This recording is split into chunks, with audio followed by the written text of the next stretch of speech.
Hello, Archie Dunlop here with Talking Astrology with Archie on Wednesday, April the 3rd, 2024. Yesterday I looked at Britain in a pretty negative light. I linked the fact that King Charles has just been diagnosed with cancer of the prostate with Britain itself, that this diagnosis is symptomatic of what is going on in the country he rules, taking the medieval approach that the land is a king and the king is a land. If there's something wrong with the king, there's something wrong with the land. If there's something wrong with the land, there's something wrong with the king. And I want to continue on the theme of Britain, but I want to focus on one person whose birthday it is today, whose 60th birthday it is today, and that is Nigel Farage. Yes, he was born on April the 3rd, 1964, and I want to look at his horoscope. He is one of a few politicians in the UK who really are charismatic, whatever you think about him. He certainly has charisma, and he is an effective orator. And there is a view that if he were to return to mainstream politics, it could have a big impact. Specifically, it could be really disastrous for the Conservatives, who are going to have to fight an election very soon. I think the latest they can call an election is something like January 2025. And if Nigel Farage were to move to front rank politics through the party Reform UK, then the Tories would lose even more votes than they're losing at the moment, and this would be not just a disaster but a real disaster. So yes, I want to consider what's going on in Nigel Farage's life and whether it's realistic to think in terms of him having a comeback. But before I do that, I want to look at the astrology and the I Ching for today, which is Wednesday, April 3rd, 2024. So here is today's chart. As usual, set for noon in New York. So I think that the first thing we notice is that the moon is in Aquarius. So we've had the moon moving through Capricorn for the last few days, and finally we've had the sign change. Now this sign change from moon moving from Capricorn to Aquarius takes place London time at 10:08 a.m. That means that it happens in Los Angeles, the west coast of America, at 2:08 a.m. and it happens in New York at 5:08 a.m. So if you're in the Americas, the moon moves into Aquarius early in the day, and you can pretty much say that, unless you're a very early riser, that the moon is going to be in Aquarius all day long. London, most of the day. If you're up early doing stuff before 10:08, there may be a moon in Capricorn feel to what's going on, but there will be this change at 10:08 a.m. Continental Europe, Paris, Brussels, Berlin, it'll happen an hour later, 11:08 a.m. If you are in Australia or New Zealand, then the moon's not going to change sign until this evening, and it's still going to be a Capricorn day for you. So to an extent, it does depend where your time zone is, but certainly from a perspective of Western Europe and America, we can treat it as a day in which the moon is moving through Aquarius, moving into Aquarius. That really is the main thing to consider. The moon, when it moves into Aquarius, makes a conjunction to Pluto.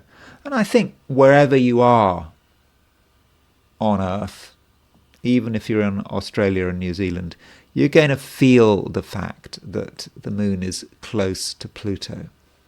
When the moon is close to Pluto, we can be quite focused on our emotions, but we don't want to go too over the top about that, simply because the moon is in Aquarius.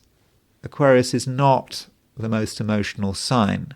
So I don't think we're talking about powerful feelings being pent up and exploding in most cases. It's more about holding on to things, holding on to our ideas, being very clear about what we think is right and what we think is wrong, even if we can't express it. And when you've got the moon conjunct Pluto, it can work in two ways. Pluto can be power hungry. It can want to transform its environment, but it can also hide what it touches. So for some of us, with the moon conjunct Pluto, there may be a sense in which we can't reveal everything that's on our mind, everything we want to communicate. Remember, the moon is a planet of communication. It's more about emotional communication, but it's still a planet of communication, especially in Aquarius, in an air sign. So we may feel that there are just some things that we just can't really express. The moon-Pluto conjunction might also have relevance to family matters. Traditionally, the moon is the mother. Moon conjunct Pluto, there may be issues about our mother, even if our mother is long deceased, because it's left a permanent memory, our mother, an important part of who we are, and perhaps our thoughts are going to turn to our mother and to our upbringing and to what has made us who we are. And there could be some quite powerful feelings about that. And the moon, having made the conjunction with Pluto, it doesn't immediately move to anything else. So there is a certain sense in which we might feel that something's changed. Yes, the moon has moved from Capricorn to Aquarius. We know that with moon in Aquarius, it's a world in which it's more ideas orientated. It's less focused on material details, more focused on concepts. But yes, we might have these concepts, we might have these ideas, but where actually are they going? The moon doesn't make any aspects until tomorrow. I think the term is, well, it's not quite the term, but there is a phrase in astrology called feral, F-E-R-A-L, where the moon is a bit wild, and it's because it's not void of course. It is going to make an aspect at some stage, but not immediately. And I know that there's a technical definition of a feral moon, but the moon perhaps has a certain feral quality today. It's just not quite going anywhere. And so we might have ideas, we might think about being able to apply ourselves to something, but it might not work out. And so perhaps we should stick with our ideas, but not expect anything really to happen until tomorrow. And while the moon is moving through early Aquarius, Venus is making a conjunction to Neptune at 28 Pisces. This conjunction to Neptune has been brewing for some time, and I think it could be difficult because it could make us confused. Venus is a planet of relating. It's how we interact with the world around us. It's how we view the people closest to us. And with Venus conjunct Neptune, we may not be sure what is going on. Our feelings could let us down. Or perhaps we're going to let our feelings drift out of control. Not in a way that anyone can see. I'm talking more about perhaps fantasies. And I do think we do have to be careful about being deceived. Whatever we're doing, people may not be entirely honest. And at the same time, Venus is starting to move onto the fixed star Skeet. Indeed, this conjunction between Venus and Neptune is pretty close to Skeet. And Skeet is a planet traditionally associated with shipwrecks, disasters at sea. And I think over the next day or two, we do have to be careful about water, doing things with water, plumbing. Boat trips should probably be avoided today. I wouldn't recommend it, even if the water is very shallow. Okay, you might not sink, but things might go wrong. And maybe the sea is going to have an impact on the news or shipping disasters. If you've got a navy, be careful. I suppose we've been hearing about Ukraine's efforts to sink Russian ships in the Black Sea. So yeah, if you're in charge of a Russian navy and you value your job, you better be careful. Your navy might be vulnerable, boats might be vulnerable. So that's Venus conjunct Neptune. And Neptune is going to really be on Skeet in one way or another all year. I mean, Neptune stays in Pisces in 2024. It gets very close to moving into Aries. I think it goes retrograde at 29 degrees 55 minutes Pisces. And with the proximity to Skeet, this is really quite a dangerous position for Neptune to be in. So yes, long term, at least for the rest of the year, we have to watch out for shipping disasters, accidents connected with the sea, and also over the next day or two with Venus being conjunct Neptune. There are a couple of quintiles today as well. A quintile aspect is when two planets are 72 degrees apart. It's 1/5 of the circle. And quintiles are often connected with style. And there is a quintile between the Sun and Pluto, and there's a quintile between Mars and Uranus. Now, in a general sense, Sun quintile Pluto, Mars quintile Uranus are about power, wanting to make things happen. But the quintile is a somewhat unnatural aspect.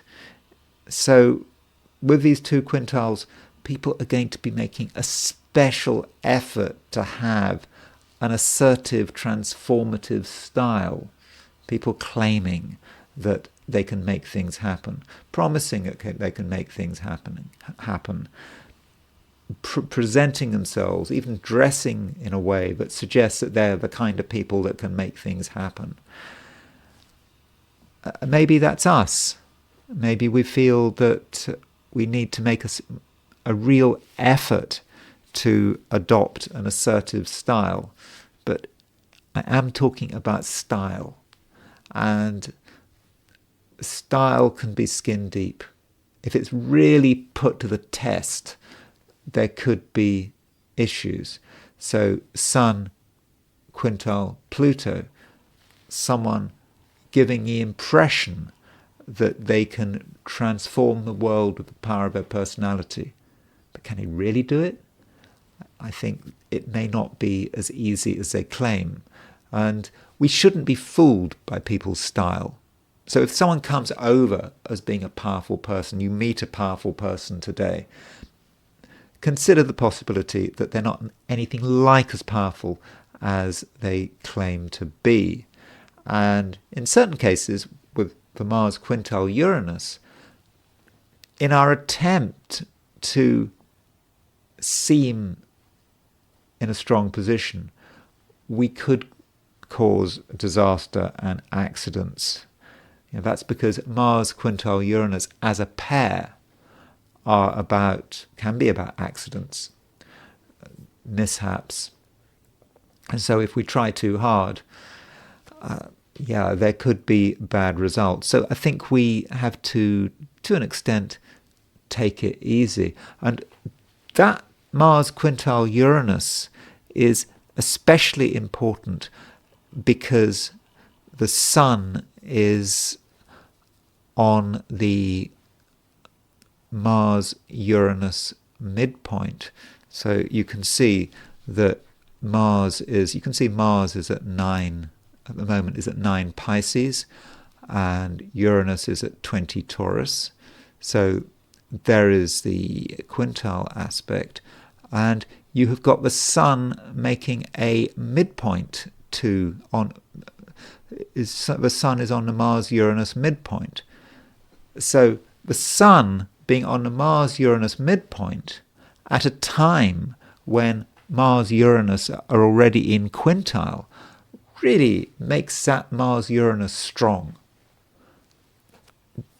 Some people are going to be really keen to make things happen in such a way that there could be disasters simply because one is dealing with forces that one really can't properly control. Still, there is a positive side to that, remembering that the Sun is moving towards a conjunction with the North Node. Sun conjunct North Node in Aries is perhaps the way we should be going. North Node is the future, perhaps. South Node is the past. So if the Sun is conjunct the North Node, and the Sun-North Node conjunction is kind of on the Mars-Uranus midpoint, maybe we shouldn't just watch things happen. Maybe there comes a moment where we have to make a fuss, where we have to create some drama. Okay, we don't want to go so far as to cause accidents and total confusion and, in the end, loss, perhaps material loss. So we don't want to go too far, but there may be a situation where we really do need to assert ourselves in a way that could be quite disruptive. From a heliocentric perspective, yesterday I talked about the fact that the Earth was trine Mars, and today the Earth is still trine Mars. So here is the heliocentric position for today. Remember, heliocentric position, the solar system from a perspective of the Sun being where it should be in the middle of the solar system. And from that perspective, at midday in New York, Earth is at 4:23 Libra and Mars is at 4:31 Aquarius. And that's quite an energizing influence. And I think it supports much of what I was saying about the Sun being on the Mars-Uranus midpoint. It's kind of more of the same. And I know you might say, oh, well, the Earth is trine Mars, but in heliocentric astrology, I don't think we really distinguish between a trine and a square in terms of one being good, the other being bad. I think the trine is dynamic. It makes things happen. There's the Earth alone in the solar system, and it makes the trine to Mars. So the Earth is particularly important for what happens down here. So with that trine to Mars, It's certainly very energizing, but it could be extremely disruptive. Okay, so I'm going to go back to the geocentric positions, and I am now going to give my forecasts for the 12 signs. So these are my forecasts for today for the 12 signs, and today is Wednesday, April the 3rd, 2024. Aries. There has been a change. You feel that it's not quite enough to have a set of material ambitions. Yeah, it's okay to have ambitions. You know it's okay to have ambitions. But ambition on its own is not going to get you very far. You need to have a vision. And today, with the moon moving into Aquarius, I think there is an emphasis on your vision.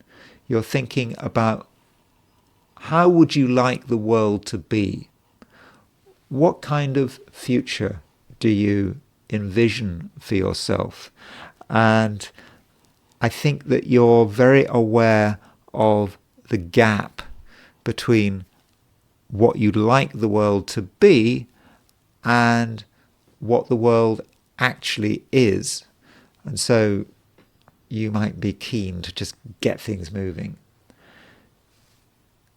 But to get things moving, you really have to be able to articulate your ideas. And if you were to just talk about what you'd like to see, it may be hard work. People might not appear to be listening, or your fears might not be taken seriously, because if we are trying to envisage a future and we're trying to be serious about it, we do have to consider what might go wrong as well as what might go right. And actually, Aries, I think you're very aware of what could go wrong, and perhaps you're also concerned that you're not really being listened to. And as a result of that, it may be necessary for you to make an extra effort to get noticed. Almost having to do something deliberately. It's not that you are really, really angry or anything like that. It's just that you feel, hold on, these people need to take notice of me. And I need to do something to force them to take notice. And you may be assisted by a quintile aspect between Mars and Uranus, and Mars is your ruler. And if you have a quintile between Mars and Uranus, you get the idea of creating a dramatic style, giving the impression of being a powerful person. So, Aries, whatever power you got, now might be the time to bring it out into the open. I don't think you should be planning on taking this power all the way. It's more about getting people to notice it, showing that you have a certain style which is intrinsic to who you are as an Aries. You may not be able to keep it up all day, but I think that you're going to be able to keep it up for long enough, this sense of being a charismatic person who's got a powerful vision of a future, that people will listen to you. But they're not going to listen to you straight away. You've got to make the effort. You've got to really turn the power up to maximum without going over the top. Still, Aries, people could be a problem. Because, Venus is conjunct Neptune. there are certain people who are just unreliable. I mean, it's not because they're bad people. They're just not ready to make up their minds. They may say one thing or do something else, and the things they say, if you take them at face value, may actually be misleading. Okay, there are some people who are going to sort of deliberately mislead you, but I think most people are just muddled, and you might be tempted to take what they say at face value, but if you take what they say at face value, then I think you'd be making yourself a hostage to fortune, because people don't really know what they want. So in that situation, I think that you have to be quite tough with the people you come into contact with. You can't allow their own indecision to dominate the day. If people are indecisive, maybe you just need to make a special effort to force the pace. So Aries, I think it's a day when you need to make a special effort to be in control. It won't come naturally, but I think if you do put in the effort, I think in the end you will have some success. Taurus, do you really know what you want today? I'm not convinced you do. And that's because Venus is in late Pisces. It's about to change sign. And it's making a conjunction to Neptune. This conjunction to Neptune, it does have two sides to it. It's easy to be negative about Venus conjunct Neptune. You know, in my opinion, all things being equal, Neptune is a malefic. It doesn't help. With Venus conjunct Neptune, you may not be sure what you want. You may get confused. You may be vulnerable to deception. Although in certain cases with Venus conjunct Neptune, you may find yourself doing the deceiving. I don't know whether that's deliberate or not. I suppose if you want to tell lies, then Venus conjunct Neptune might facilitate that. But how long are you going to be able to last if you're telling lies? That's not really in accordance with the fundamental nature of being a Taurus. I mean, Taurus is a down-to-earth energy, and it likes to fundamentally tell the truth, tell it as it is. But with Venus conjunct Neptune, it may be a bit difficult to tell the truth. At least that is the negative aspect of Venus conjunct Neptune. But there is a positive aspect to having Venus conjunct Neptune. You know, Venus is your ruler. Neptune is a planet that is connected with spirituality and being in touch with something beyond yourself. Many Taurians do have a profound spirituality. It's perhaps the spirituality of the earth. They're grounded, you know, if you're into things like Gaia, Mother Earth, that concept of religion, the idea of spirituality, the concept perhaps that God is everywhere, there's some supernatural being in nature, that can be part of the Taurian way of looking at the world.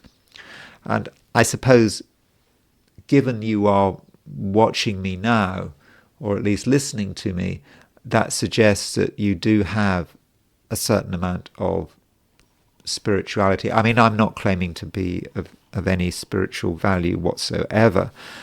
As astrologers go, I'm probably pretty unspiritual, particularly in the way I express, how I see the planets. But you're unlikely to be an atheist, given you're listening to me. And so, with that Venus conjunct Neptune, you are going to be in tune with things that perhaps in the past you hadn't fully realized. And so if you can just tune into the cosmos and perhaps tune into the earth. Venus in Pisces, a water sign. I suppose depending on the weather, you might imagine yourself sitting by the bank of a river. Perhaps you can feel the earth with your hands, the earth on which you're sitting on, but you can also see the water and the watery atmosphere. After all, Venus is in Pisces. Don't get too close to the water, though. Venus, your ruler, is getting close to Skeet. Skeet is a star connected with water disasters. So don't go in the water. Just look at the water from a distance. But anyway, if you can be somewhere where you can actually tune into your spirituality, where you're not being disturbed by the world and its noise, I think, Taurus, you can really get some valuable insights. You also need some space, I think, because some Taurians are having some quite difficult thoughts and ideas. I think a negative streak is coming out into the open here. It could be. It's been building up a bit, this negative streak, and it is there, thinking about the bad things that could happen. Yes, that's part of what's on your mind. And also thinking that this material world around you is going to drag you down, really drag you down. And that's what you're perhaps coming into today with, and that's something you need to diffuse. And I think that with this Venus conjunct Neptune, if you can get in touch with something beyond yourself, that does give you a chance to get over any passing feelings of negativity. And it might be that you have to be careful, for example, who you hang out with. Maybe some people are negative and they encourage your negativity. But on the other hand, there are people out there who are really very energetic and who actually have a positive view of the world. And these kinds of people you really can benefit from. Gemini. Things are changing, I think, for the better. Over the last couple of days, Gemini, you have perhaps been a little too introspective, a little too negative.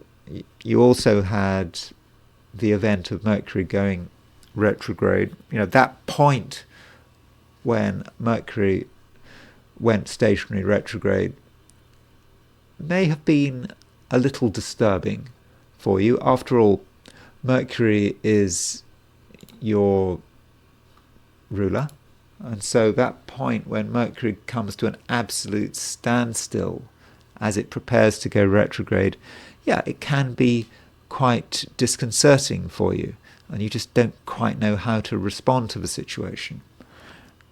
But I think the situation now is starting to ease, and with the moon going into Aquarius, it's easier to see the world for what, not just for what it is, but for what it should be.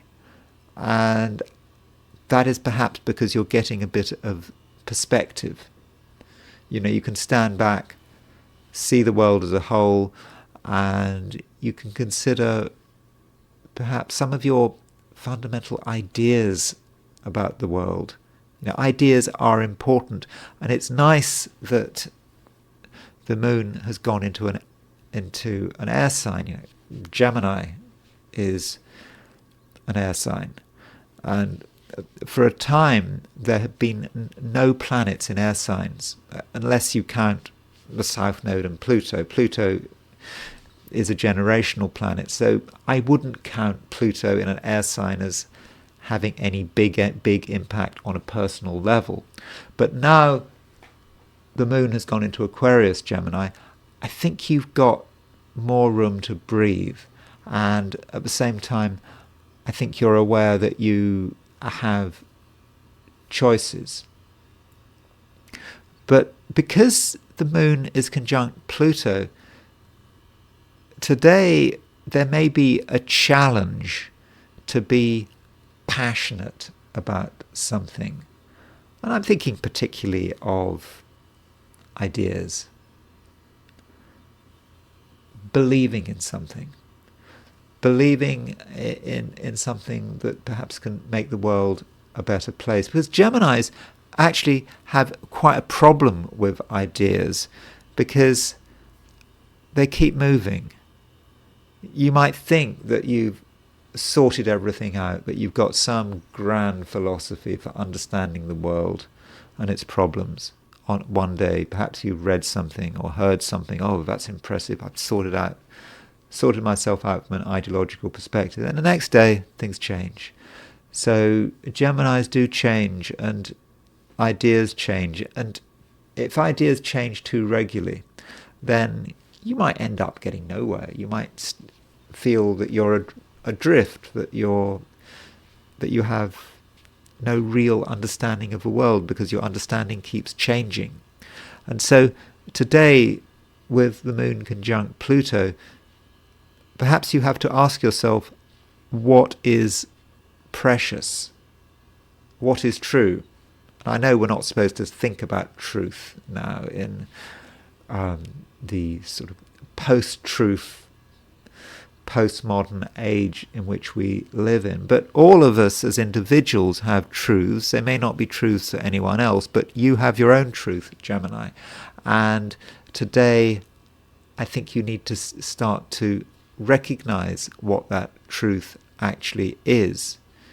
Yes, the world is complicated. You might think, oh, it's impossible to say what is true. But ask yourself, is there one thing in your life that you can say, this is true? Maybe that should be your task for today, to be able to tell yourself that one aspect of your life, one aspect of your understanding of the world is true, and that you have actually arrived at the truth. And you can perhaps build on that over the next few days. And that, Gemini, really is the overall picture. I don't think it's a day for where you should be considering taking dramatic action, because I think you're still discovering things. Mercury's just gone retrograde. That's always a bit of a shock to the Gemini system, and you probably don't want to make major commitments, especially when it comes to your work. If you happen to be working today, remember Venus is conjunct Neptune in Pisces, and with Venus conjunct Neptune, you might find that there are certain people, perhaps they might be co-workers if you happen to be working, and there are certain people who are actually quite unreliable. And so if someone makes you a promise or tells you they're going to do something, don't necessarily believe them.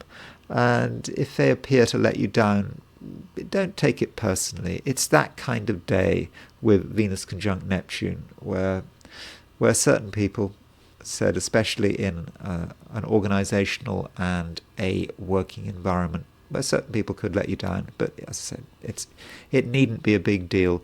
It's only a big deal if you go out of your way to trust them. And it's not a day for putting huge trust in any one person. You should just, as I said, be focusing on who you are and what you believe in, and finding that one truth. Just one. It can be a truth about a very small matter. It needn't be about the whole universe. Just one small thing where you know you are right. Cancer. The moon is moving into Aquarius. From a Cancerian perspective, that's important. The moon is your ruler.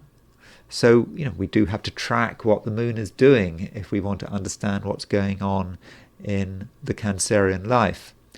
And with the moon moving into Aquarius, there are two somewhat contradictory things happening. On one hand, the moon is going into an air sign. And with the moon going into an air sign, you may be more focused on ideas and how your ideas differ from other people's ideas. There's a certain sense of separation there, because the moon had been moving through Capricorn. So Capricorn is a sign that is opposition Cancer. It's about other people, and it's an earth sign. And then you move into Aquarius. The emphasis moves to ideas and your ideas about the world around you. And you do have a sense of your own independence, because the moon, when it moves into Aquarius, it makes a conjunction to Pluto. So with moon conjunct Pluto, you are very focused on what makes you different from other people. What are the things that matter to you? What are the things that you perhaps want to keep hidden? And that's really how you want to address the world. And because of that, because you feel that there are certain things that do need to be kept hidden, you are probably not in the mood for doing a lot of socializing or revealing too much. Yes, there are secrets, and Cancer wants to hold on to those secrets. And so you have to decide whether that is the right approach. There are things which certainly should be kept secret today, but you just don't have to talk about. And you shouldn't feel pressurized. But there are other things that maybe are not quite so important, not quite so central to who you are, which you can be more relaxed about. So, Cancer, it is a serious day, but at the same time, don't take it too seriously. Just because the moon is conjunct Pluto. I should also say that you shouldn't completely restrict your operations to your own private sphere, because in a way that will be going against the cosmos. Today and tomorrow we have got a conjunction between the Sun and the North Node, and from a Cancerian perspective, that conjunction between the Sun and the North Node is calling you to make yourself seen. That Sun conjunct the North Node is in Aries. From a Cancerian perspective, Aries is a high-profile sign, and the North Node is, of course, the direction you're supposed to be going in. So with the Sun conjunct North Node, you need to be ready to be seen, and you need to be ready to give an example. I think example does matter. You have to show the world how something should be done, because it seems that you know how it should be done. And if you give an example, people are likely to follow that example. But if you just hide, then no one can see anything, and you're not going to be in a position to really make an impact.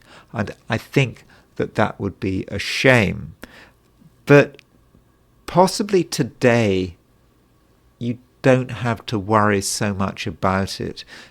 Tomorrow, Thursday, the moon makes a sextile aspect to the Sun. And I think that is a very nice aspect, and that really is a call for action, because I think you can take action without having to really risk much. But today, maybe you've got an excuse. As they say, why do today what you can put off until tomorrow? So, okay, Cancer, you're off the hook, I think, at least until tomorrow. Leo, I said towards the beginning of this video that the Sun was conjunct the Mars-Uranus midpoint. Now, that's important, at least for Leos it is, because the Sun is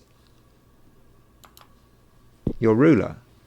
And so if the Sun is conjunct the Mars-Uranus midpoint, and by the way, Mars and Uranus are in a quintile aspect, then you're in a position where you can have a big impact on the outside world.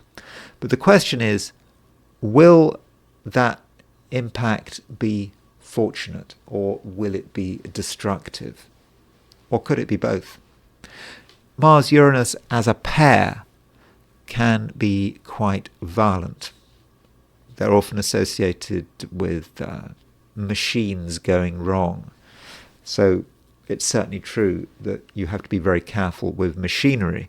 Also, with Mars quintile Uranus, extra careful with machinery, especially because the Sun is conjunct the Mars-Uranus midpoint.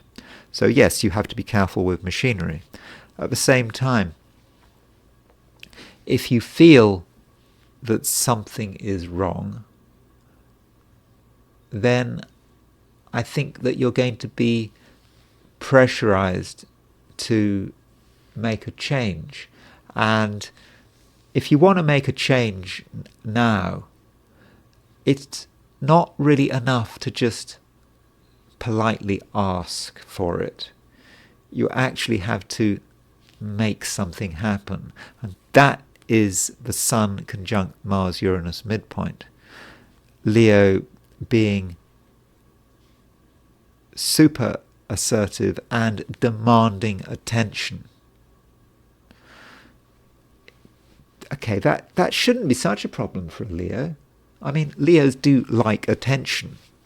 At least for textbook, Leo likes attention. But if you want attention, you're going to have to do something to get attention. And if you want to get people's attention, you have to do something that people weren't expecting. And that doesn't mean you have to do something stupid or dangerous. That's certainly what you should not be doing. But you just have to listen to your feelings and work out how best to get people's attention, because I really think you can do it, and I suspect that it is the right thing to do, especially as at the moment the Sun is conjunct the North Node. So the Sun, your ruler, conjunct the North Node in Aries. This is where you should be going. Aries is about your vision. It's about your ideas. Aries from a Leo perspective. It's about your vision, it's your ideas about how you want the world to be. And that really is a call for action. So don't be afraid of causing a little bit of upset. But, as I said, don't get involved with machinery.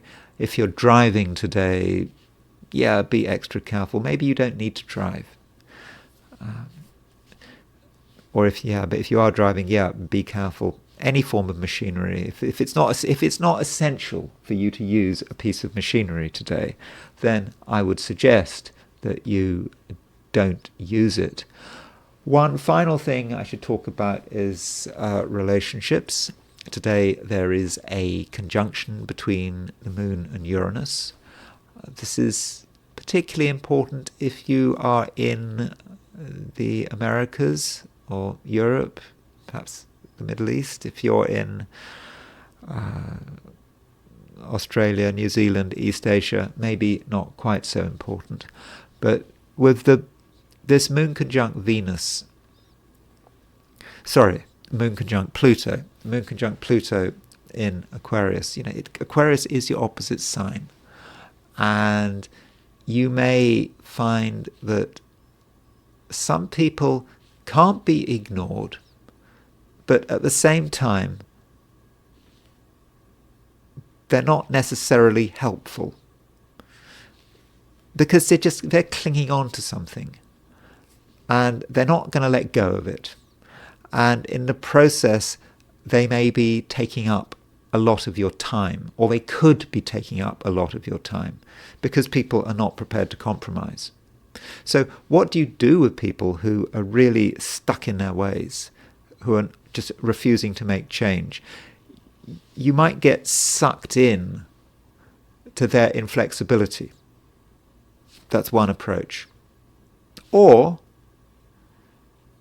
you could take the view, well, okay, they have their view of the world, they are being inflexible, but does that actually need to take up any of your time? It may actually not require you to take up any of your time at all. You can just let people stew in their inflexibility. Let them get over it in their own way. So don't allow yourself to be unnecessarily distracted by stubborn people, because they're not going away. They'll be just as stubborn tomorrow as they are today. Okay, actually a little bit less stubborn, because the moon will be moving away from Pluto, and perhaps you'll be better able to have reasonable communications with them. Virgo, you are now really starting to feel what it is like for Mercury to be retrograde. I mean, now Mercury is properly retrograde. Monday, Tuesday, it went stationary retrograde. Now it's for sure it's going backwards, and you can see the whole situation for what it really is. You understand that some things in the short term probably aren't going anywhere, and maybe that's a bit of a relief, because it's a relief because once you notice that something is going nowhere in the short term, that means that you don't have to take any action, and that means you don't have to waste your time on it, and you can start to focus on things that are more important. So what would be more important today than worrying about things that short term can't happen? Well, maybe you need to think about yourself and your immediate environment. And I think that is what you will be doing. There is this conjunction between the moon and Pluto. It's in Aquarius, and I think you actually could really feel this conjunction. And the feeling you're going to have with this conjunction between the moon and Pluto is the feeling that you really want to be in control. Not in control of other people, not in a sort of control freak kind of way, but in control of yourself, and in control of all your behaviors and all your habits. You don't want to do anything which might be self-undermining. And as a result, you might want to reconsider some of your routines and habits. You'll perhaps come to the conclusion that some of your routines and habits are actually not very useful and are perhaps undermining you. They may be undermining you in a physical way, and I don't want to be overdramatic about it. So consider what you do on a daily basis and consider how it might be damaging you. but I'm not, I'm not trying to scare you or anything. It's just that you are very sensitive. You're a Virgo. Virgo is in some ways the most sensitive sign, at least in a physical way. If you're doing something that is bad for you, you're going to notice it. Sometimes, though, Virgos will just keep going and perhaps focus on something else. But today, you can actually address the problem and start to fix it.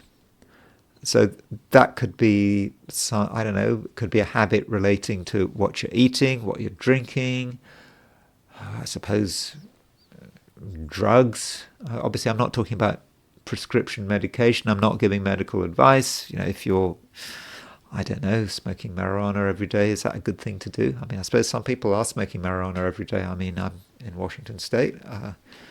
You can buy marijuana in a shop. Not in this city, actually. This city, I mean, they've made it. They refuse to allow marijuana businesses, but in this particular city. But you can just go to the next city to buy whatever you need, in the marijuana sense. And of course, Germany has just legalized marijuana, hasn't it? I don't know whether you can buy it yet when the law comes into effect, or I'm not sure about the situation in Germany. But okay, that's just an example. Maybe you smoke marijuana every day. Maybe there are things you don't do. Not taking enough exercise. Not flossing your teeth. I don't know. But there are some changes you can make. But if you are making those changes, do not be too obsessive about it, because Moon conjunct Pluto, a little bit of Moon conjunct Pluto is fine, because it shows you what's wrong and what needs to be sorted out. Too much Moon Pluto can be, obsessive and can be completely unhealthy and self-destructive. So, Virgo, you do have to get the balance right. Another thing going on, which may be of importance to you, Virgo, is the fact that Venus is making a conjunction to Neptune.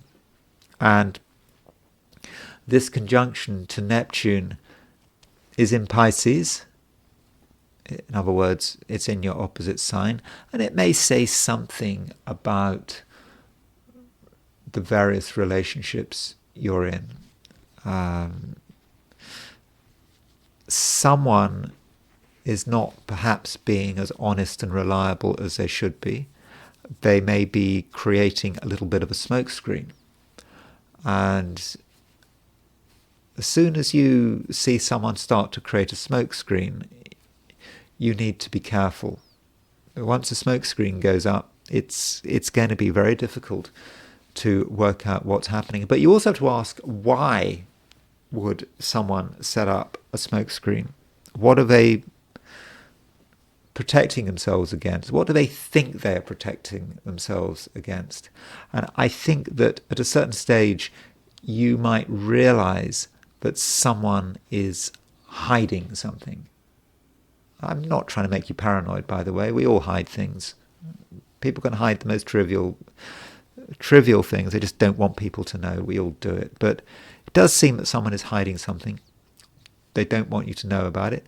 Perhaps you should know about it, simply because if you were to know about it, then you will be in a better position to give someone good advice. Libra, you're at the moment having, I believe, a greater sense of self. In one sense, I think that you are able to be more creative, and if you found that in the recent past you've been doing stuff that has been quite boring and routine, then you can certainly spice things up. If, for example, you have a job, then you can make changes to the way you work. you don't have to do things in the same old ways. You can start to introduce a new level of creativity. And I think that you're going to actually regard your talents and your creativity as being really important. Something worth defending. That is good, but remember, if creativity is defended too much, it loses itself. It's no longer creativity because it's so hidden it can't work. So don't be too precious about what you can do. Don't feel that you have to wait for the right moment to reveal your hand.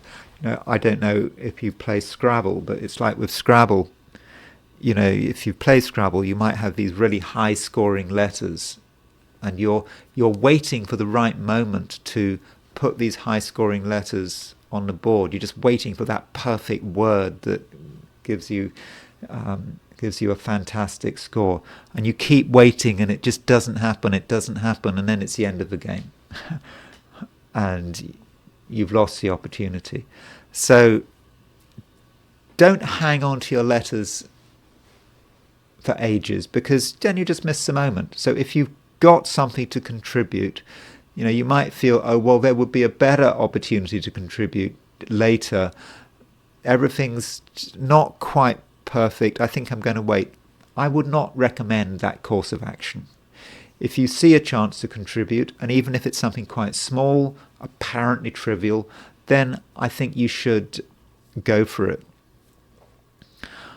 I should also say something about how you are occurring to the world around you, because Venus is your ruler, and at the moment Venus is conjunct Neptune, and with this conjunction between Venus and Neptune, it may be difficult for you to show the world who you are, and you might just feel you have to hide things and even not tell the truth. I'm not accusing you of being a liar, by the way. I'm just saying that telling the honest and open truth may be hard today. But I'm not saying, though, that you need to be truthful for the sake of it. But it might become clear to other people that you're not being entirely open. Yeah, people can read you. They can look at your body language. They're focusing not just on what you're saying and doing, but they're focusing on what you're not saying and what you're not doing. So, Libra, it might be a good idea if you provide some reassurance. Give something away. Talk to someone. Just be open. On your own terms, but you have to give people some reassurance, because there is some danger in certain situations that you may not be trusted. But I should say, with Venus conjunct Neptune, it's a very spiritual conjunction. It's a very imaginative conjunction. And it's a time when your dreams could be strong, when your thoughts could be strong, your daydreams could be very interesting. These weird and wonderful thoughts that come out of nowhere when you're sort of half asleep. So listen to them, and you don't have to act on your thoughts and inspirations and your feelings about what you can perceive in the cosmos. You don't have to act on it, but you can be aware of it. So do make a special effort to be aware of the broader cosmic environment, because I think you might be able to pick up some very useful and insightful information. Scorpio. Scorpios do feel at the moment that they can't be entirely open and honest. You're not alone. I think there are a lot of signs that are finding openness difficult. I mean, I've just been talking to Libra, and I was telling Libra that they might be wanting to keep certain things to themselves. And yeah, same for you, but in a different way. You possibly feel that if you were to give too much away, you might be making yourself vulnerable. And that it's better to err on the side of caution. And this is because there is a conjunction between the Moon and Pluto in Aquarius. And from a Scorpio perspective, Aquarius is a sign connected with the sacred earth. That earth which is your earth. That earth in your basement. I suppose it has a certain sort of Transylvanian feel to it, doesn't it? Wherever you are, you've still got that earth you've taken with you from the old country, I suppose, if we continue with the sort of vampire analogy. I'm not suggesting you are a vampire, but every Scorpio does have their sacred earth, which they brought from the old country, wherever that might be. And that's going to be important for you, Scorpio. And it's certainly true that you need to respect your own need for grounding, and at the same time, sure, be a little bit defensive. You don't want to have your privacy being violated. But really, that's not the whole story. Because if you can be comfortable with where you are, then you're in a better position to take constructive action. And I think today you certainly can be constructive. And yes, you can have a fortunate impact on the world in which you live. And part of that impact is connected with your optimism. I think I talked about this yesterday. Regardless of your fears,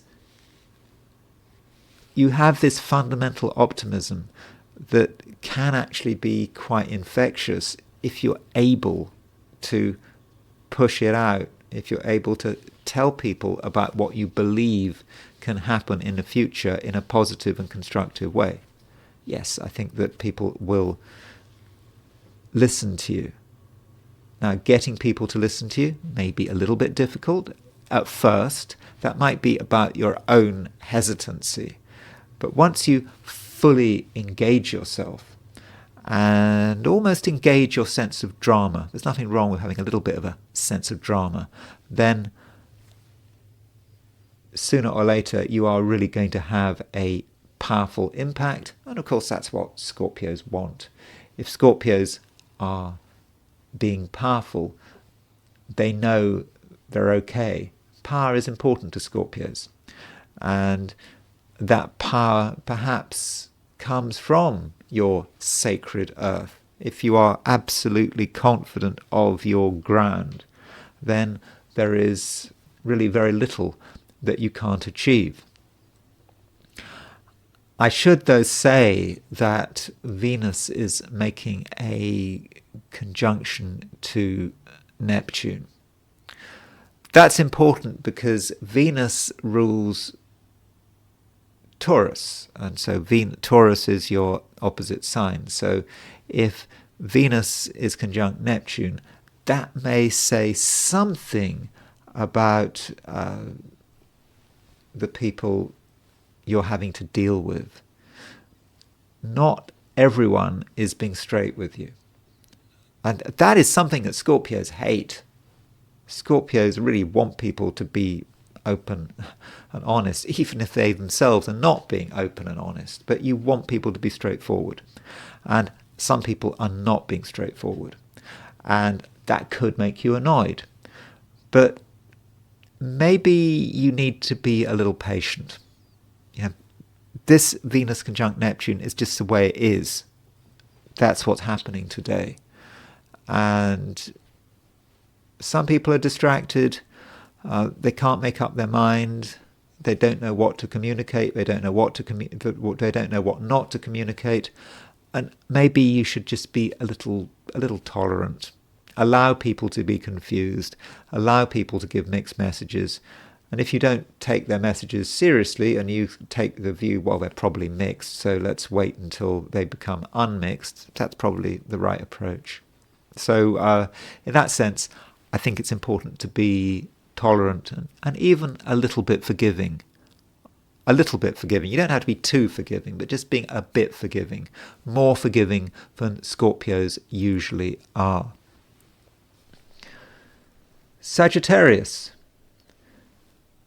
You have got things to say today, but consider the possibility that you're not going to hit the target. By that I mean the people you're talking to may not be as receptive as you'd like to whatever you're trying to say. It's not their fault. It's not your fault. It's just the environment you're in. But it's not really so bad. It's just that today the moon is in Aquarius. Sure, that's a relatively communicative place for the moon to be in. But it's not really aspecting anything. It's conjunct Pluto. Well, that's the only aspect it's making. Moon conjunct Pluto is about being very concerned about what you're saying, and indeed what you're not saying as well. Being very concerned about it, wanting to make an impact, but in the short term, not actually being able to make the connections. And I think it's just important that you accept the situation. It's a situation that will resolve itself pretty quickly, but right now you might feel,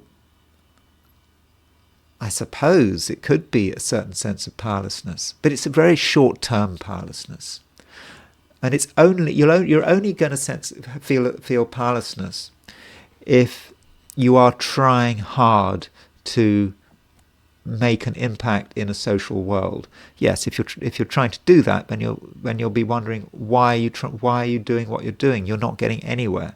But if you are just focused on yourself and building up your strength, then you're not going to feel that you're not getting anywhere, because on your own terms you will certainly be getting places, and you're going to be able to really build up your resources. That is something to consider. Build up your inspirational resources. It's all about bringing together what you know and what you understand and what you can do. You can build that all up.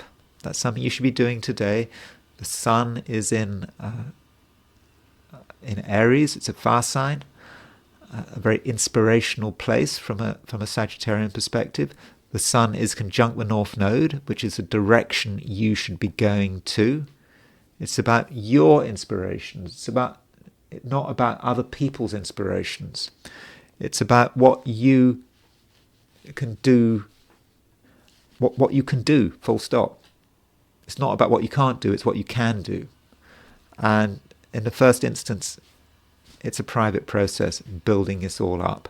Later, you will have the opportunity to release all of that into the outside world. But today, I don't think so. I think it's perhaps about construction. So if you work on this constructive process and you don't feel any need for feedback or for praise, don't feel a need for praise. You don't need praise. You don't need comments. You don't need praise. It's all about you and what you're doing. If you can just be self-sufficient, then I think you'll know in the end that you are on the right track. Capricorn, you're a little bit possessive today. Just overall possessive. There are things that you want, and you want to hang on to what you have, and that might suggest that you feel that some of the things you have may be under a bit of threat. I think probably you're exaggerating the situation. I don't really think there is any real threat, but I think that you do perceive a threat, and so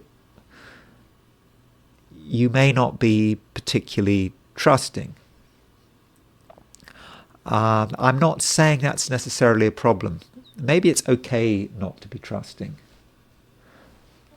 I mean, after all, right now Venus is conjunct Neptune. Venus is the universal significator of people, and with Venus conjunct Neptune, some people, I suppose, can't be trusted. They're not being clear about what they want. You can't really understand their motivations, so why should you make the effort to trust them when they're not giving you any reason to trust them? And so if you want to assume the worst in people, then probably that's okay. Now, as far as money is concerned, there is this conjunction between Moon and Pluto today, which from a Capricorn perspective could have a financial dimension. And I think you're going to really want to know what is yours and what is not yours. And there may be some sorting out, even perhaps a bit of negotiation there about who owns what. And I would suggest, though, that you don't actually get into any real discussion with anyone about who owns what. So if you feel that you have been treated badly financially and you feel that you need to take someone to task, then I would suggest that you leave it. Just at least for today. I think if you were to try to tackle complicated financial topics which are also controversial, where there's scope for disagreement, today I don't think that would work out. I think there could be a lot of misunderstandings, and you could make things actually worse than they actually are. Also, Capricorn, I think you do have to be careful what you say, and you have to be aware of the impact your words have. Because today, your words certainly do have an impact. Everything you say matters. There's no such thing as just a casual word, casual, meaningless word. No, everything matters. And if you're going to say something to someone, those words will stick. You therefore have to think carefully before you say anything, before you write anything, because the impact may exceed your expectations, and I don't necessarily mean that in a good sense, although you have the capacity to be very persuasive today. No doubt about that at all. You can make people see things from your perspective. And it will be your authority and the sheer power of your personality that can do that. But you have to choose your moment. There's no point in trying to persuade everyone that you're right. You have to decide what is important. I think today there is probably just one area where you need to establish your authority in a big way. One area. Everything else is just unimportant. You have to decide what that area is. And once you've chosen that area, you can lay out the facts, you can argue those facts, and I think in the end you will get your way. Aquarius. The moon is moving into your sign. Okay, if you are in East Asia, Australia, New Zealand, then the moon won't move into Aquarius until the very end of the day. But for most of us, the moon is in this sign. And I think this is a bit of a relief for you. With moon in Capricorn, you hadn't been entirely happy. It might have felt that you were just waiting for something and that the moment wasn't arriving, and you might have felt quite frustrated. But now the moon is in Aquarius, you feel that you've got more space.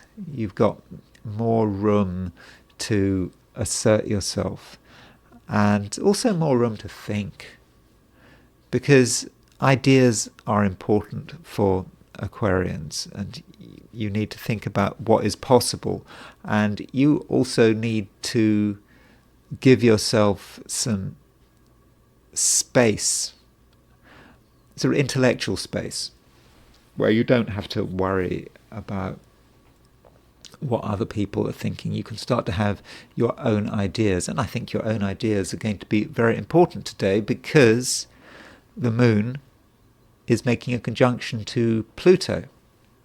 And this is a reminder that Pluto is in your sign. So in January, Pluto moved into Aquarius. Okay, it very briefly goes back into Capricorn in the autumn, but after that it will be in Aquarius for ages, years and years and years.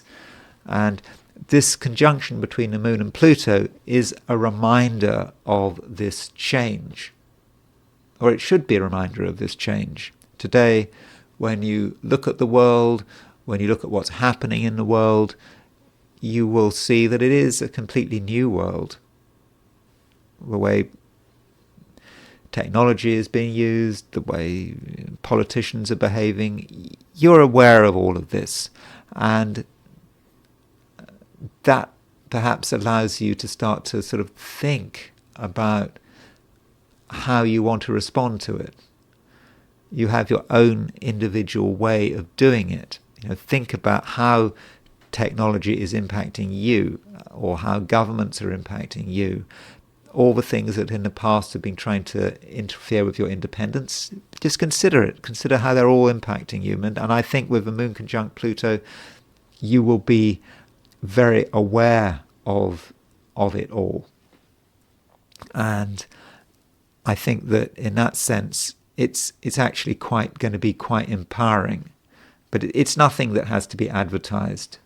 If you tried to discuss your thoughts and your ideas and your worries with other people, I don't think that they would be very receptive, unless you pulled out all the stops. And to what extent do you want to pull out all the stops?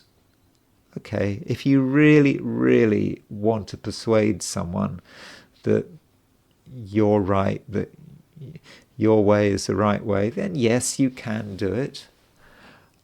But you might take the view, what's the point?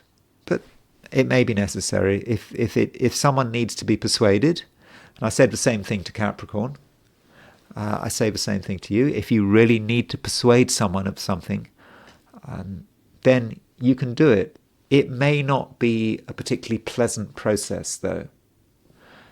So that's a reason not to do it unless it's really important. Okay, if it is important, then yeah, then I suppose you just need to go for it. From a financial perspective, I think a bit of caution might be required, because there is a conjunction between Venus and Neptune in Pisces. And this Venus-Neptune conjunction may be a little confusing. You're dealing with something financial that you don't fully understand, but there may be a bit of pressure to act on it. But if you do have pressure to act on something financially, then I think that you need to get more information. This Venus conjunct Neptune in Pisces, it is on the fixed star Skeet, and Skeet can indicate disasters, shipwrecks, for example. And so if you're pushed into making a financial decision, or someone is trying to push you into making a financial decision, I think you need more clarification. Indeed, maybe you yourself are trying to push yourself into making a financial decision, but there's no need to be in a hurry about it. Today, there's nothing that has to be done. Pisces, probably the main aspect from a Pisces perspective today is a conjunction between Venus and Neptune in your sign. This conjunction could be problematic. Okay, it's on Skeet. Skeet, fixed star, connected with disasters. I'm not saying there's going to be disasters. It's more about how you and other people communicate and relate. And with Venus conjunct Neptune, there is the possibility of misunderstandings. Misunderstandings that, okay, they probably won't have disastrous consequences, but they could have unfortunate consequences. And these misunderstandings, it's not just about normal one-to-one relations with partners. It could be misunderstandings with all sorts of people. So where understanding is important, for example, relating to money or perhaps to future actions, if you're having that kind of discussion where you're trying to work out what happens next, something just isn't clear. And because something isn't clear, there'll be a pressure to make it clear and to make it clear quickly. And because of that pressure, something could be agreed before the time is right, before you understand the full picture. So do take that into consideration. I think the area of one-to-one relationships is a little bit treacherous. And at the same time, if you try to talk to people and try to find out what people really think, you might hear stuff that you find slightly disturbing. If you get people's opinions, they're real honest opinions. Yeah, people have quite a negative view of the world. They really believe that things are getting worse, and they might have a negative view of their own future and prospects. Now, in certain situations, you can have a healing impact. So okay, if someone's very negative and has a lot of self-doubt, in that situation, okay, I understand. You can perhaps give them some feedback, perhaps explain to them that things aren't as bad as they think, and yes, you can be healing. But I think in most situations, you probably don't want to go down that road. Do you really want to engage with another person's negativity? Unless it's desperate negativity and you need to actually step in and do something. But in most cases, it's kind of quite boring negativity. It just brings everyone down. And I don't think that's anything that you really want to get involved with. So when dealing with people, Pisces, I do think that a bit of caution is required. And you have to ask yourself, do you really need the aggravation? Because, today what you really need is, I would have said you need things to be calm, grounded, and simple. You want to be able to understand what's in front of you, and that includes with money. If you're having to deal with money, everything should be simple. If you're talking to someone about money and you start to not understand what they're talking about anymore, then you should probably end the conversation. So in terms of money, keep it simple and avoid complications. But okay, it's not a great day. I don't think it's going to be a disastrous day, but these forecasts, they are only for one day, and tomorrow is another day, a new day, and there'll be a new forecast. Those are my forecasts for today, for Wednesday, April the 3rd, 2024, for the 12 signs. And I am now going to move to the I Ching. So I asked the question, what is today going to be like for those watching the I Ching segment of this video? And I only got one hexagram. It doesn't move. And the hexagram I got was oppression. Don't worry, it's not as bad as it looks.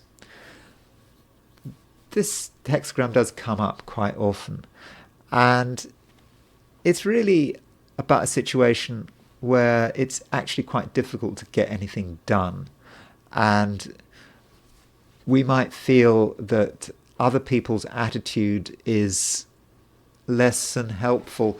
And this may actually link with what I was talking about with the conjunction between Venus and Neptune.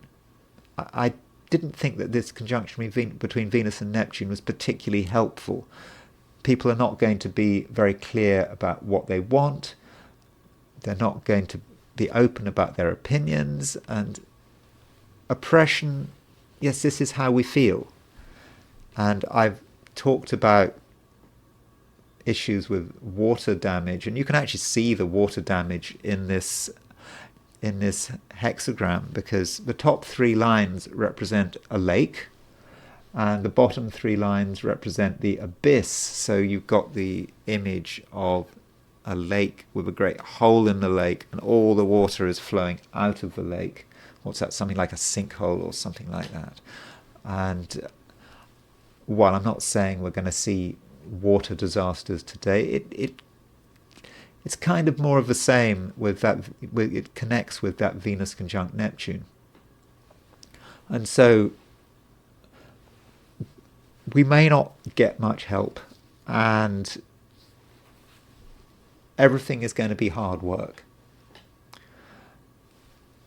But the I Ching, as always, provides a silver lining.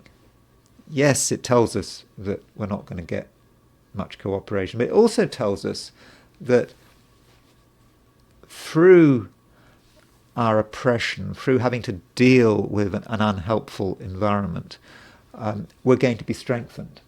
We're going to start to see the world for what it is, and we're going to be able to make ourselves stronger and better able to deal with adversity. And there seems little doubt that despite of this oppressive atmosphere, we are going to be able to accomplish what we put our mind to.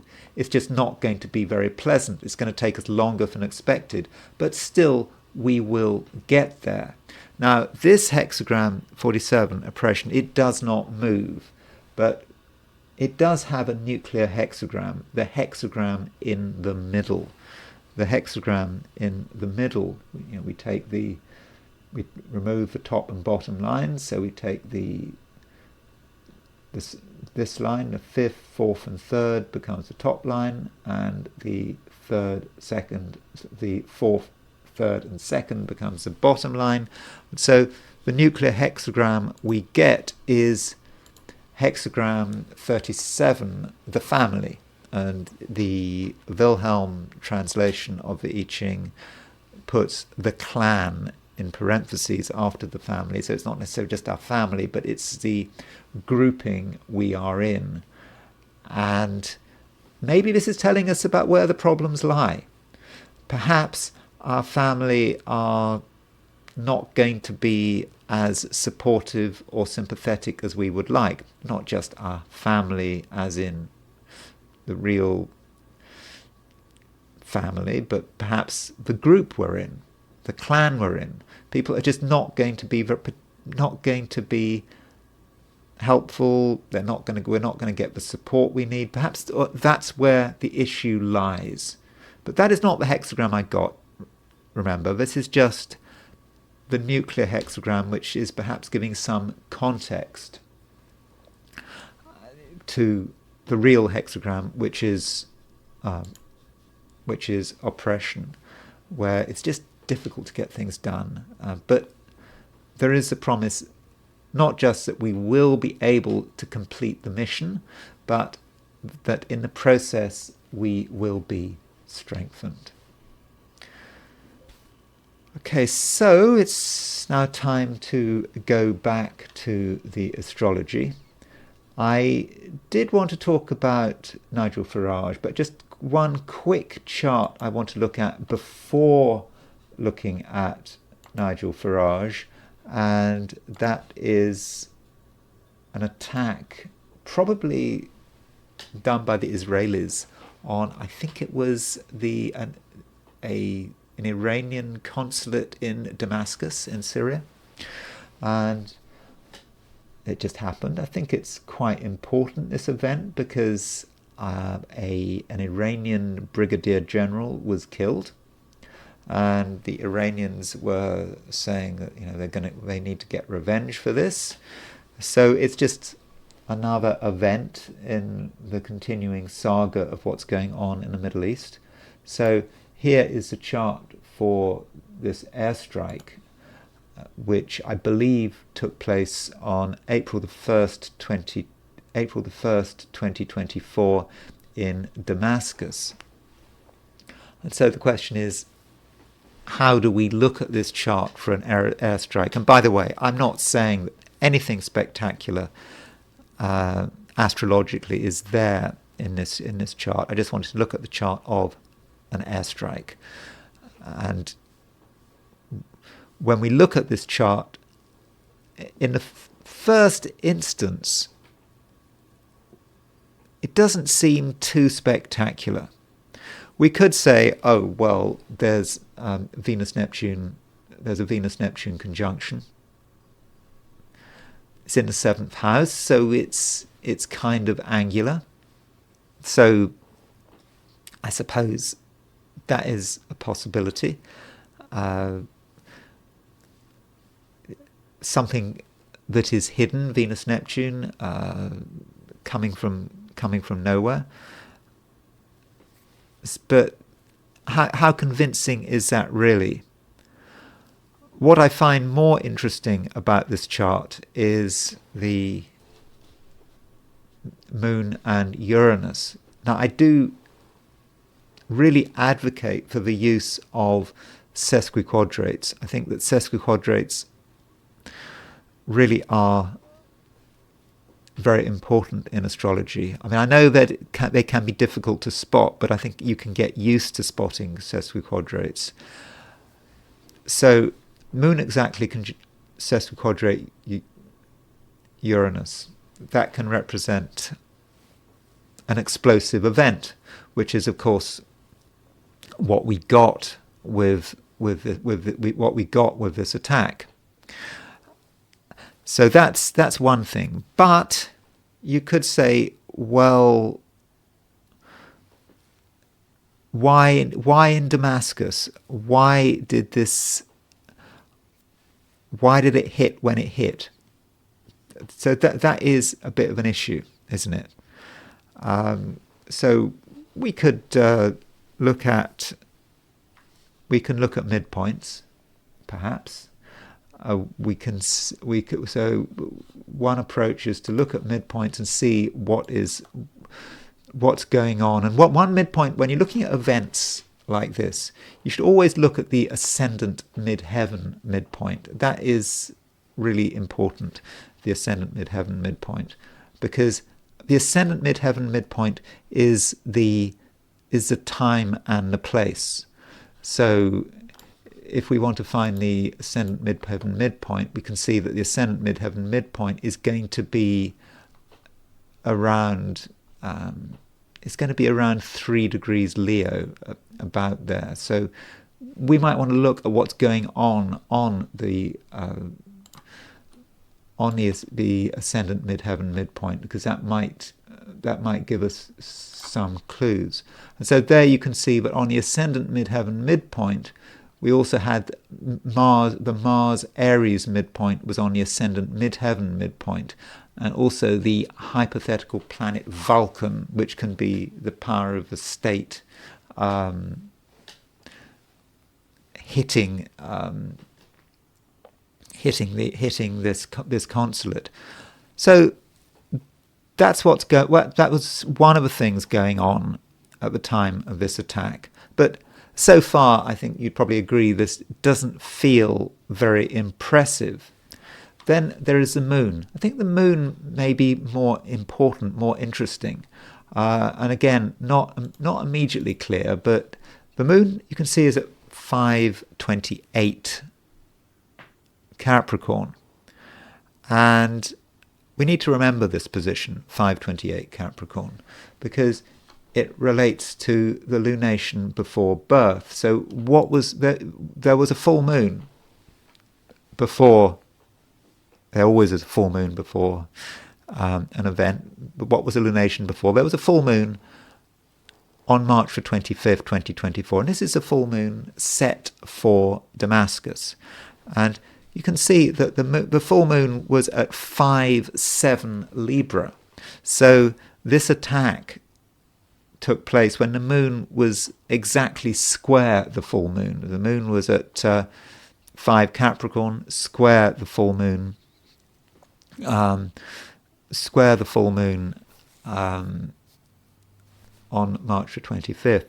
And the reason we might look at the full moon is because the full moon tells us what's going to happen at least over the next fortnight and perhaps over the next month. And with the full moon, we look at a full moon if we try to know what's happening in the world, and the full moon might give clues. And something that is very personal about this full moon is the ascendant midheaven midpoint. So again, always look at the ascendant midheaven midpoint. So the ascendant midheaven midpoint is going to be at about 16 Aries. So the full moon chart had Mars was square the ascendant midheaven midpoint. So that makes it more useful. We can get into the symbolism there. Having Mars when we set this chart for Damascus, Mars is semi-square the ascendant midheaven midpoint. That's telling us something about the the quality of the time, the promise of the full moon. And so Mars is about an aggressive action. At the same time, Uranus was aspecting the Sun-Moon midpoint. So Uranus, remember this full moon. This full moon was semi-square Uranus or sesquiquadrate Uranus, and that this full moon had incredibly violent promise. And Damascus in Syria, that's just one place. There are other places where there has been incredible violence. This full moon on the 25th, it took place a couple of days after the attack on the Crocus City Hall, and it's a reminder that we perhaps live in a violent world, and the fact that the attack on the consulate in Damascus links with this full moon, suggests to me that there will be follow-through from this attack, and it just makes the Middle East just a little bit more unstable than it already is. But anyway, I just thought I'd just mention that because what I really wanted to talk about was Nigel Farage. So this is a horoscope of Nigel Farage. I'm quite surprised we have a time for Nigel Farage. And so the question we have with Nigel Farage is he finished? Is he spent? I mean, he's associated with Brexit, but now he's being talked about as someone who can again have a dramatic impact on British politics. And the polls suggest that if he were to return to front rank politics in Britain, at the moment I think he's concentrating on his sort of career as a television presenter, and he's put politics on the back burner, but clearly he hasn't gone away. So what is it about Nigel Farage's chart that makes him so influential? It doesn't matter whether you like him or not, he is influential. He is an Aries. That's very simple. I think that people who are an Aries in Britain, somehow people do well in Britain who are Aries. People like the Aries energy in Britain. Maybe that's because from a Ptolemaic perspective, 2,000 years ago when Ptolemy did a map of, did a sort of map of Europe and North Africa and Near East, he sort of divided everything up, and the fire signs tended to be to the north and to the west, and so Britain was traditionally an Aries country, and so perhaps Aries it resonates with Britain. So that's in a very simple way. Now, one thing that is completely obvious about Nigel Farage is that he does not have any air in his chart. And I think that his lack of air does give him a certain amount of strength. Now, if you have got a lack of air, you're not really intellectually flexible. As far as you're concerned, you understand the way it is, particularly if you've got a lot of fire in your chart. So here is a person with moon in Sagittarius, Sun in Aries, Mars in Aries, Jupiter in Aries, with all that fire. Remember, fire is about intuition. It's about just knowing what the answer is. So someone with all that fire and no air, he already knows what the answers are. He doesn't have to analyze the answers. Okay, he can find facts to support his arguments, but there's no real intellectual flexibility here. He doesn't have to spend a long time explaining things. He just says this is the way it is. And I suppose that is reflected in the way he communicates. If you don't have any air, you don't have to pause for thought. Not like me, Moon and Sun in Gemini. I'm always having to sort of think about what I'm saying and rephrase what I'm saying. That's perhaps the problem about having a Sun in Gemini. If you're like Nigel Farage, you just say it as it is. And that certainty that he has is infectious. If he is certain, then his audience is certain, and he can pass that certainty on. And so I think in his case, having no heir actually works to his advantage. And when he talks, he is absolutely certain that he is right. You can't help but notice he has Virgo rising with Uranus and Pluto on the ascendant. Uranus-Pluto on the ascendant is someone who is certainly dramatic. There was that Uranus-Pluto conjunction in 1964. 60 years ago, that Uranus-Pluto conjunction was 6 degrees out. And the Uranus-Pluto conjunction allows him to express some collective force. So Uranus-Pluto is about the dramatic need for freedom, very much a feature of the 60s. And so because he has it on his ascendant, he is able to bring it out into the open, and he can bring it to bear in the way he communicates to the British public. And his line of communication, I think, is quite effective because he has Mercury in Taurus sextile Saturn. Mercury in Taurus can be a very good debater. It can be a very good lawyer, Mercury in Taurus, because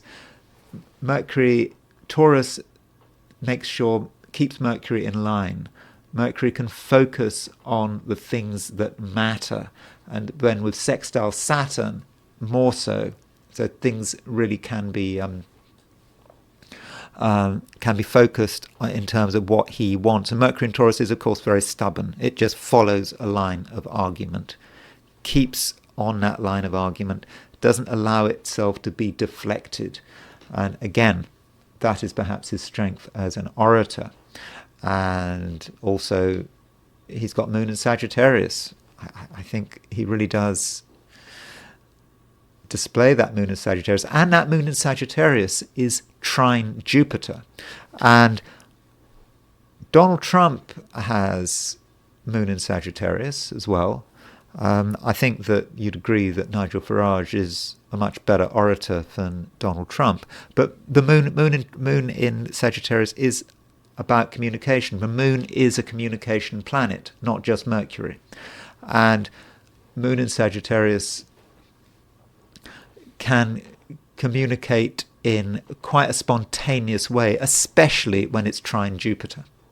So I think that Moon trine Jupiter really works in his favour. And I would have said that Moon trine Jupiter was quite lucky.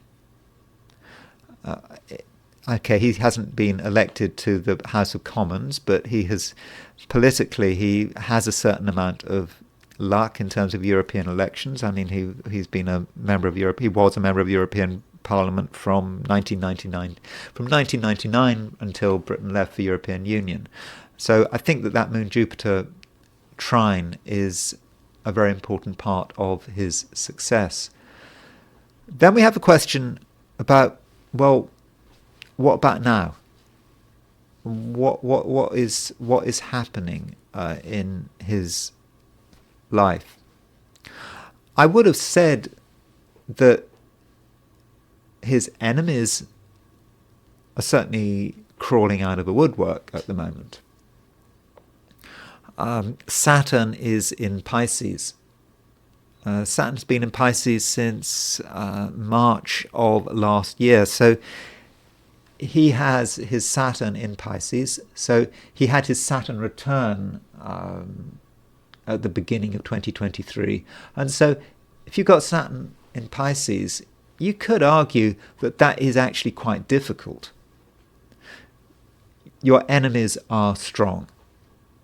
And so if anyone's got anything to say against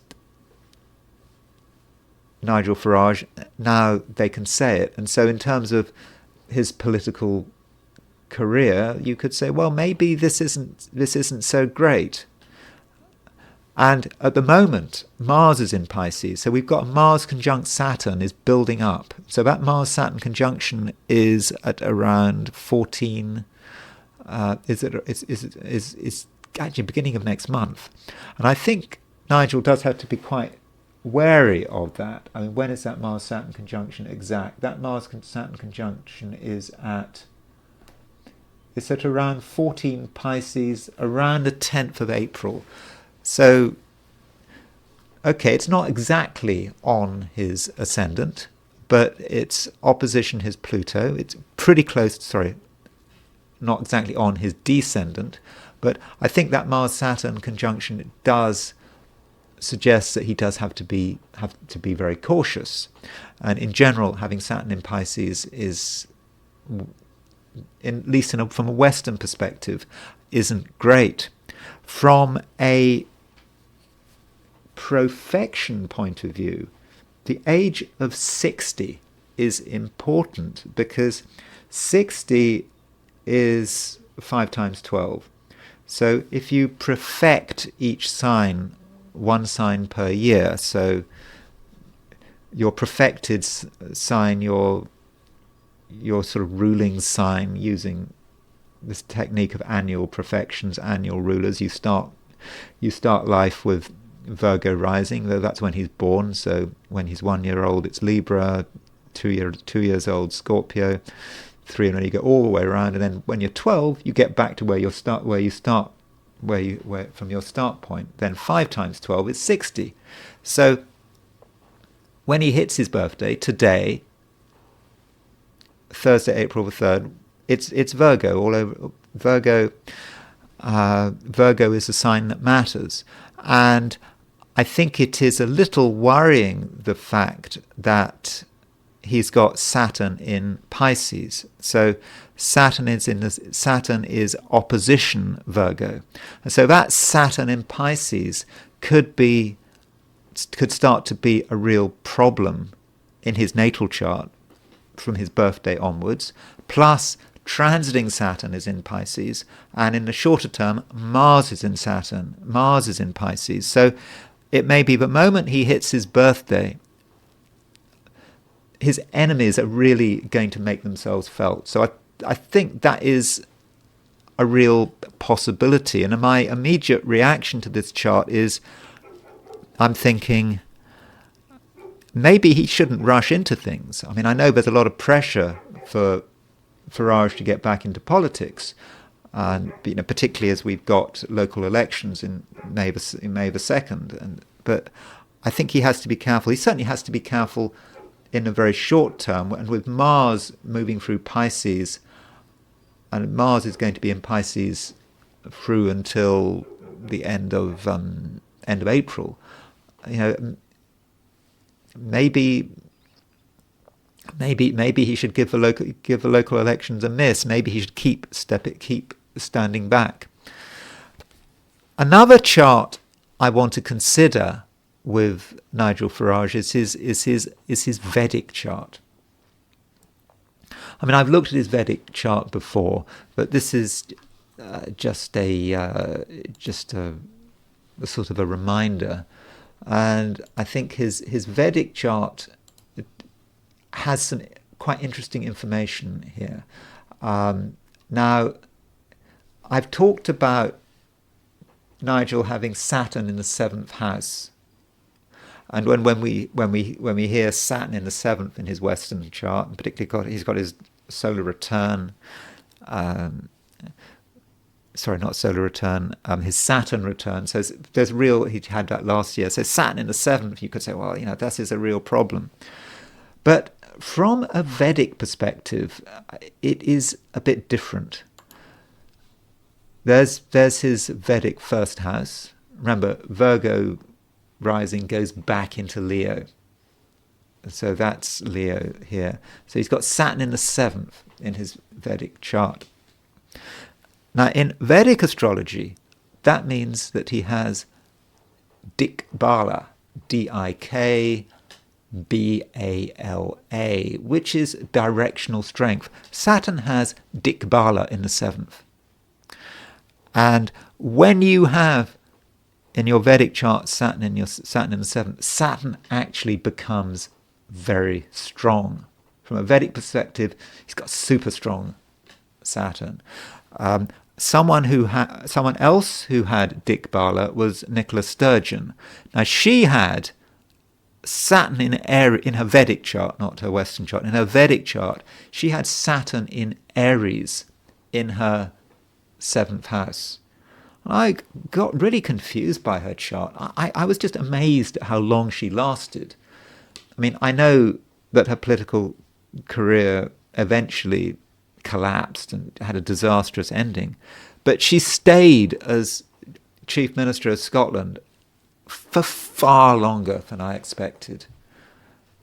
I was always predicting her political demise when I was doing her blog, and I was always wrong. I mean, in the end, it happened. But the problem was I underestimated the strength of simply having Saturn in the 7th, and her Saturn in the 7th was in Aries, the sign of its fall. With Farage, he's got Saturn in his Western chart, it's in Pisces. In his Vedic chart, it's in Aquarius. And in other words, his Saturn is really strong. According to the Hindu technique of Shadbala, I don't know whether you can read this, but Saturn is his strongest planet. So Saturn is really super strong in his chart, and I think that this has allowed him to be as successful as he has actually been. I think that has been an important part of his success, and why he is a hard person to beat. As you know, remember we were talking about Nicola Sturgeon, really, really tough to get rid of, and Nigel Farage more so. I think his Vedic chart really does show strength. In terms of what's going on now in his Vedic chart, so remember, Vedic astrology divides everything up into 9 periods of life. You add all these 9 periods of life together, and it all adds up to 120. And the period of his life that he is in now he is in a Rahu period of life, and you can see this here. I'm sorry, it's a bit faint, but his Rahu period started in August 2012, and you could say that this Rahu period overall has been incredibly fortunate. And during his Rahu Mahadasha, Jupiter Subdasha, he was able to swing the referendum on Britain staying in Britain on Brexit, Britain leaving the European Union.